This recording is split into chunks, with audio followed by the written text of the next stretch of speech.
सोनामुखी, हरड़, मुलेठी जैसी अनेक जड़ी बूटियां और हजारों वर्षों का प्राचीन आयुर्वेदिक ज्ञान इस एक बोतल में समाया हुआ है। कायम टैबलेट, आपकी खुशियों का साथी। अब तक आपने यूपीआई से सिर्फ पेमेंट करते देखा होगा, लेकिन क्या आपने ऐसा मामला कोई देखा है कि यूपीआई से उधारी का पैसा वापस आ जाए? जी हाँ, ऐसे ही मामले सामने आए हैं, क्योंकि यूपीआई का एक ऐसा फीचर है जो लोगों के लिए काफ़ी ज़्यादा किफ़ायती और फ़ायदेमंद साबित हो रहा है। तो क्या है वो फीचर और कैसे यूपीआई का पैसा वापस आ रहा है, चलिए जानते हैं। अगर मामला खाने पीने के बिल या छोटे मोटे खर्च का है तो आपको खुद फ़ोन करके पैसे मांगने की ज़रूरत नहीं है। गूगल पे, फ़ोन पे, पेटीएम में एक शानदार फीचर स्प्लिट बिल होता है। जब आप पेमेंट कर देते हैं तो उसी स्क्रीन पर स्प्लिट एक्सपेंस या स्प्लिट बिल का ऑप्शन आता है। इसमें आप अपने दोस्तों को सिलेक्ट करें, ऐप अपने आप हिसाब बराबर बांट देगा और उन्हें नोटिफिकेशन भेज देगा। पैसे मांगने का काम आप नहीं बल्कि ऐप करेगा। ऐप खुद समय समय पर उन्हें रिमाइंड भेजता रहेगा कि भाई पेमेंट पेंडिंग है।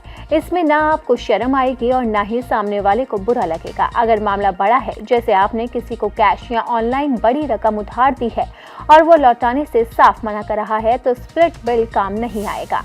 यहाँ आपको कानून की मदद लेनी ही होगी। सबसे पहले लीगल नोटिस, वकील के जरिए उसे एक नोटिस भिजवाइए। इसमें पैसे लेने की तारीख, सबूत और समय सीमा लिखी होती है। अक्सर पुलिस या कोर्ट के डर से लोग इसी स्टेट पर पैसा लगा देते हैं।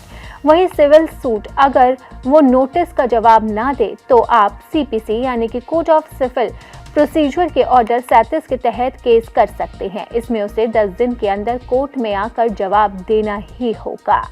इसके साथ ही धोखाधड़ी का केस यानी कि सेक्शन 420, अगर उसने जानबूझकर आपको ठगा है तो आप आईपीसी की धारा 420 यानी कि धोखाधड़ी और धारा 406 अमानत में खयानत के तहत क्रिमिनल केस भी दर्ज करवा सकते हैं।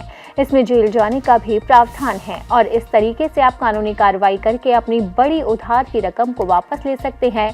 लेकिन अगर रकम छोटी मोटी है तो आप आसानी से यूपीआई का इस्तेमाल करके अपना पैसा वापस ले सकते हैं, क्योंकि यूपीआई आपको स्प्लिट बिल का ऑप्शन देता है, जो आपके दोस्त या फिर जिसने भी आपसे उधार लिया है उसे बार बार रिमाइंड कराएगा और आपका पैसा वापस आ जाएगा।